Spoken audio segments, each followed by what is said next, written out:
We dropped Jane off back home and immediately set out again. We headed to the Territorial Army base 2 miles away. We had seen at least 60 people in their base and we could not take them on our own. The remnants of the last stand were still further down the road, so we could not the destruction. The base seemed in good shape. There was a large white office building at the front painted white with 2 red painted bomb shells and a large missile on the lawn. The base from the front was about 100 meters wide and you could see a parade ground which was as deserted as the rest of the compound seemed. At least the fence still stood. It was sturdy and metal with a sliding gate at the front. It would be difficult to climb, but if no one was going to answer the doorbell, that would be the only option. We pulled up to the gate and rolled down the window. Before all this happened and the dead started walking, 2 guards would come out with mirrors on sticks to check underneath your vehicle, but that didn't happen. I hit the intercom button, no response. "Don't tell me we are going to have to climb the fence," John complained. "I don't particularly want to do it either, you know." We waited, but Dead were starting to take notice of us, so we didn't hang round. We got out, locked the car and started to climb the 10-foot fence. I dropped down on the other side and kept watch as John climbed down. "Can't you move your ass any faster? Can't you stop bitching like a little girl?" I smiled and pulled out a phone and dialed. Toby answered. "Toby, it's me." "Who else would it be?" "Maybe one of the undead pockets dialed." "Maybe. Anyway, we're over the fence and inside. We can't see anyone at the moment. We'll go and have a look around. Is Jane okay?" I never got answer. I had to hang up. Me and John threw ourselves against the wall of the office building. 2 dead soldiers lumbered past us. We quickly dispatched them. Guess they didn't make it either. A search of the base yielded nothing, no usable weapons, and any that were there were either locked up or were in areas crowded with dead. We retreated back to the front of the office building. "Damn it." John booted one of the red painted shells. "There must be someone around here with a fucking pulse apart from us and those fuckers." I held my shoulder. I had removed the sling so I could climb the fence, but it still hadn't healed. I had dislocated and fractured that arm when I was 12, and it had only taken a couple of weeks for it to heal. I hoped it would be the same this time. We stood there and smoked, trying to think of anything we could do, anywhere we could go to get help, but nothing came to us. "Hastings," John said, finishing his fag and stubbing it out. "We don't know if they barricaded themselves in time, dude. We can't move everyone on the off chance of there's a safe place, and we can't drive. The roads will be fucked. We can't walk, it's too far. Dude, it's 30 miles.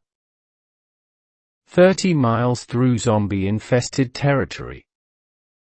There is one last option. We fly? No, we take the train." I was gobsmacked. It's not that stupid an idea. They're relatively easy to drive. The train line here goes to Hastings. The power is still on, so the rails will still have power. No, it's a great idea. Let's hop on a several 100-ton train we have no idea how to drive and go on a magical adventure. What if the track's blocked? We get out, walk down the line till we find another train. Do you have a better idea? We headed home and discussed the plan with the others. Though it sounded stupid, it seemed like our only option. Eventually our food would run out, our defenses would crumble, or we would be overrun by gang or zombies. Me and John would go. Jack would talk us through everything by phone. He had been considering a train escape before we met and had devoted a lot of his time to the idea. "I'm coming to." "No, you are not." I would not have this argument with Sky. "My grandparents live there." "No, it's too dangerous." "Then, why are you going?" "Because someone has to go get help, and that's me and John." "I want to help." "Sky, no." Sky looked like she was going to burst into tears. I had never raised my voice to her before. She walked over to me and sat down. "Please, I know where they live. I know the address and everything." I decided to test her. I deliberately typed in the wrong address into Google Earth 3 times before entering it correctly, and she picked it out. "Now, can I go? Then you won't have to worry about me anymore." "I know it makes you mad." I sighed and hugged her. "Sky, you don't make me mad, you make me happy. I just worry about you. If I'm with you, don't have to worry." Oh crap. It was a short drive to the train station. We had taken enough food and water for a week for the 3 of us. Sky was in the back seat. John was not ecstatic about the idea, but the look on Sky's face had prevented a flat-out refusal on his part. We had left everyone else and the guns with the others so they could look after themselves, and we had taken the Astra instead of the Fiesta so they could all fit inside comfortably. We got out of the car. The station was deserted of all life and death. A train was at the platform. The buttons to open the sliding doors were still light, so there was power. I picked up Sky and put her on my back. The train door slid open. Nothing came rushing out at us, so we moved up the carriage to the driver's compartment.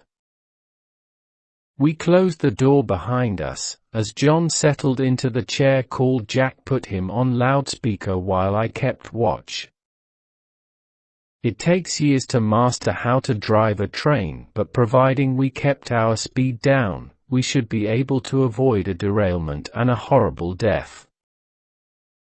John flipped a few switches and eased forward on the dead man's handle. We were moving.